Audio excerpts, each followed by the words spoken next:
તો જેના અક્ષો પરના અંતઃખંડોનો સરવાળો 9 હોય અને બિંદુ 2 2 માંથી પસાર થાય તેવી રેખાનું સમીકરણ. તો અક્ષો પરના અંતઃખંડ હોય એટલે રેખા છે x અક્ષ અને y અક્ષને આ સ્મોલ a અંતઃખંડ અને y અક્ષમાં સ્મોલ b અંતઃખંડ કાપે છે. તો આ અંતઃખંડોનો સરવાળો છે. તો a અને b નો સરવાળો 9 લીધો તો b બરાબર 9 - a લખાય. હવે આ જે રેખા છે બિંદુ 2 2 માંથી એટલે બંને ધન છે એટલે પહેલા ચરણમાં આવે. તો આ રીતે આપણે AB અંતઃખંડ વાળી રેખા માટે રેખાનું સમીકરણ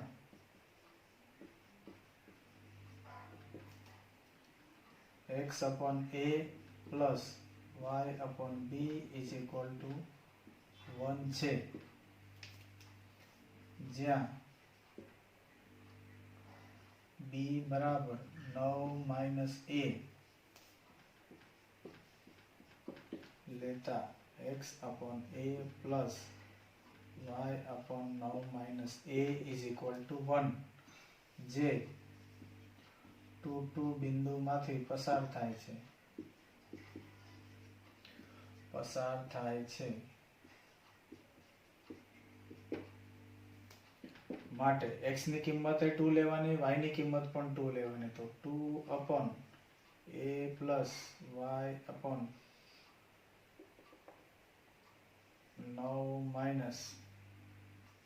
- y ની કિંમત પણ આપણે બંને આમ 2 છે એટલે y પણ 2 લેવાના બરાબર 1.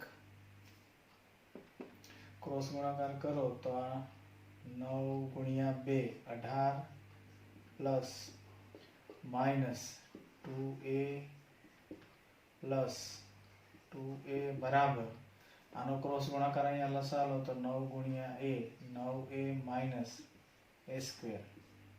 આ બંને પદ આપણે આ સાઈડ લઈએ તો a square minus 9a plus 18 બરાબર 0.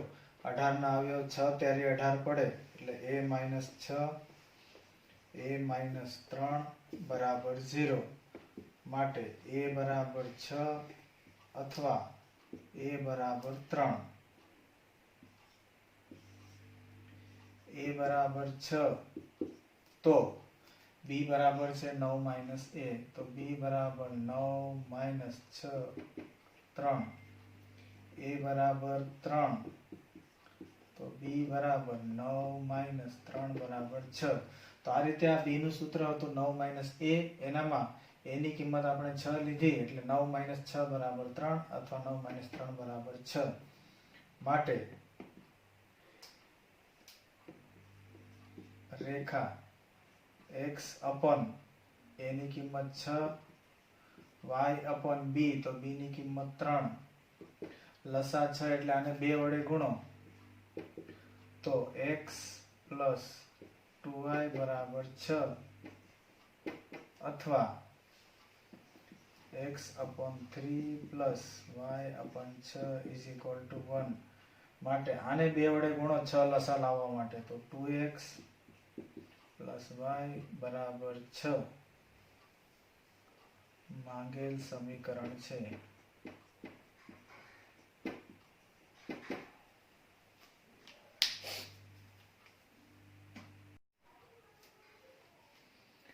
ચૌદમો પ્રશ્ન બિંદુ 0 2 માંથી પસાર થતી.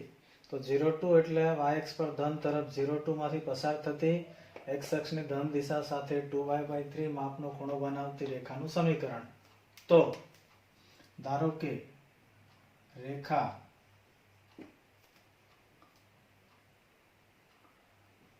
L1 નો ઢાળ m બરાબર tan θ બરાબર tan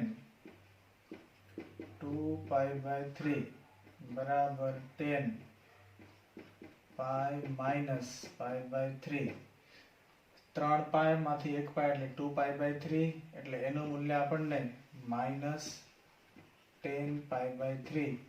π - θ એટલે બીજું ચરણ, બીજા ચરણમાં tan ઋણ આવે એટલે આનું મૂલ્ય આપણને મળશે -√3. માટે બિંદુ x1 y1 બરાબર 0 2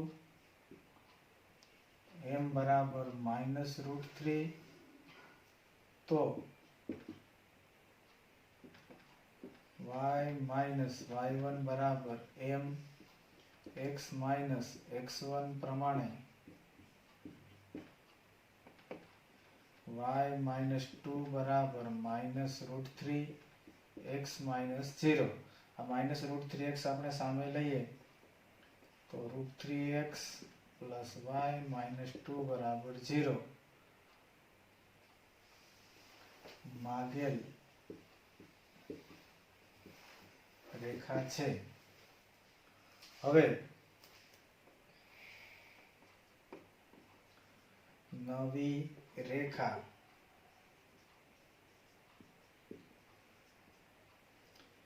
એ L1 ને સમાંતર છે માટે ઢાળ બરાબર -√3 છે, -√3 થશે। બિંદુ x1 y1 બરાબર અને નવું બિંદુ આપણે લઈએ 0 -2 તેથી y માઇનસ y1 બરાબર m x માઇનસ x1 પ્રમાણે y આ માઇનસ ને આ માઇનસ એટલે પ્લસ m બરાબર -√3 x માઇનસ x1 બરાબર થાય 0 આ -√3x ને સામે લાવીએ એટલે √3x પ્લસ y પ્લસ 2 બરાબર 0 જે L1 ને સમાંતર રેખા છે।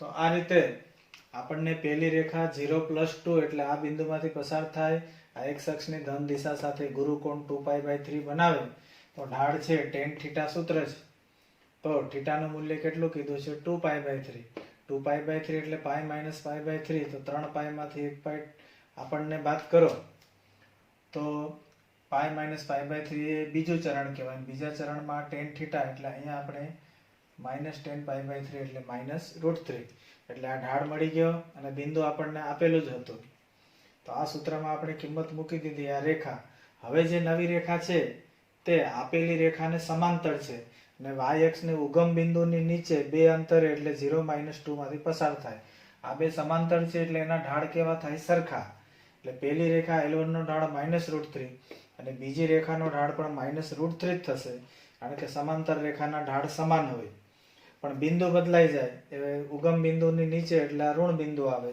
અને એ કિંમત મૂકો તો આપણને આ પ્રમાણે સમીકરણ મળશે।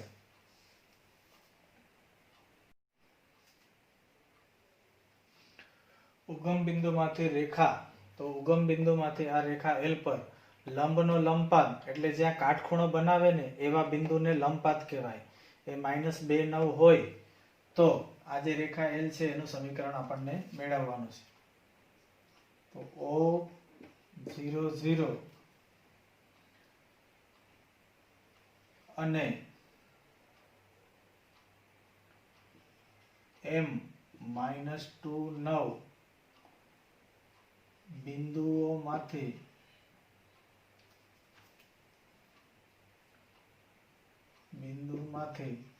પસાર થતી રેખા OM નો ઢાળ બરાબર y2 - y1 upon x2 - x1 y2 9 - 0 upon x2 -2 ને -0 બરાબર -9/2 માટે રેખા OM ને લંબ રેખા L નો ઢાળ બરાબર -1/m બરાબર -1/-9/2 બરાબર 2/9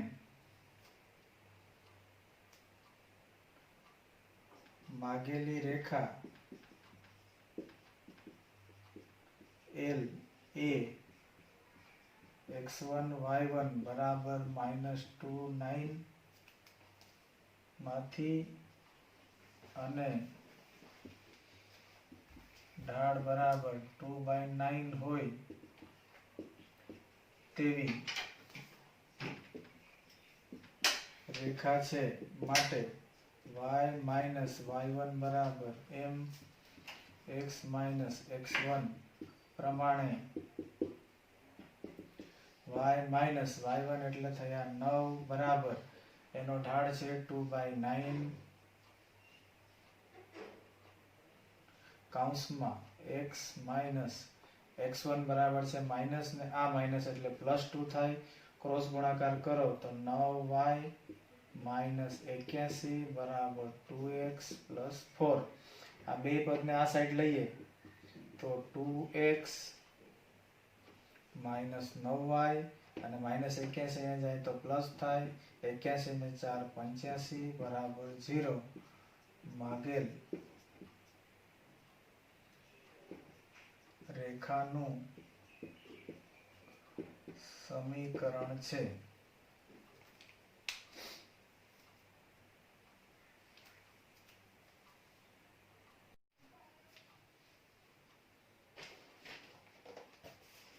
તો 16મો પ્રશ્ન જુઓ. તાંબાના તારની લંબાઈ L, તો તારની લંબાઈ છે ને આપણે L છે એને x યામ ગણવાનો અને સેલ્સિયસ તાપમાન છે C એને આપણે y યામ ગણવાના છે. તો આ રીતે સેલ્સિયસ તાપમાન C છે એને તમારે x ગણવાના અને લંબાઈ છે એને તમારે લેવાની y. તો તાપમાન C 20 ને તારની લંબાઈ L એ વચ્ચેનો સંબંધ છે. આપણે યામ તરીકે x1 y1 આટલી મૂલ્ય લઈએ તથા C અને L માટે x2 y2 આ મૂલ્ય આપણને આપેલું છે. તો તાપમાન અને લંબાઈ વચ્ચેનો સુરેખ સંબંધ છે. તો આ બે બિંદુઓ છે એમાંથી પસાર થતી રેખા તરીકે દર્શાવાય. તો આ y-y1 ને આપણે રાખ્યા, આ y2 y1 આની સાથે ગુણાકારમાં લાવ્યા તો y2 y1 અને આ છેદમાં x2 x1. હવે y તરીકે આપણે કોને લીધા છે? L ને. તો y ની કિંમત L y1, તો y1 આપણે કેટલા લીધા? 124.942 બરાબર y2 y1, તો આ y2 માંથી y1 લીધા છેદમાં x2 x1, તો આ x2 માંથી આ x1 બાદ કર્યા અને x તરીકે આપણે કોને પસંદ કર્યા છે? C ને. તો C -20. તો એનું સાદુરૂપ આપણને આ પ્રકારનું સમીકરણ મળે. તો આ જે સમીકરણ છે ઘાત વગરનું એને સુરેખ સંબંધ કહેવાય.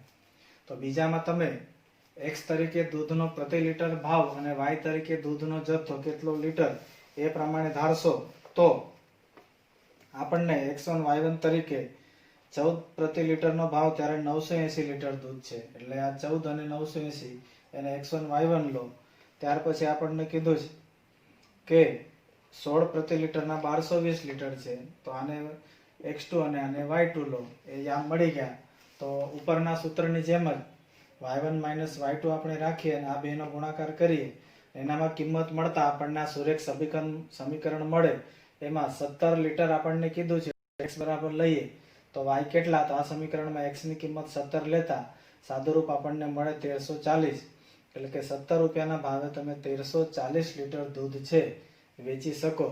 તો આ પ્રમાણેના સુરેખ સંબંધ આવે અને બે બિંદુ હોય, કદાચ તમારાથી આ જે મૂલ્ય છે એ મૂલ્ય આડાઅવળું લેવાય તો વાંધો નહીં, પણ જનરલી યાદ રાખવાનું સેલ્સિયસ કે ફેરનહીટમાં તાપમાન હોય એને x અક્ષ તરીકે લેવાના અને લંબાઈ હોય કે ઊંચાઈ હોય એને y અક્ષ તરીકે લેવાના, એવું ધ્યાન રાખજો.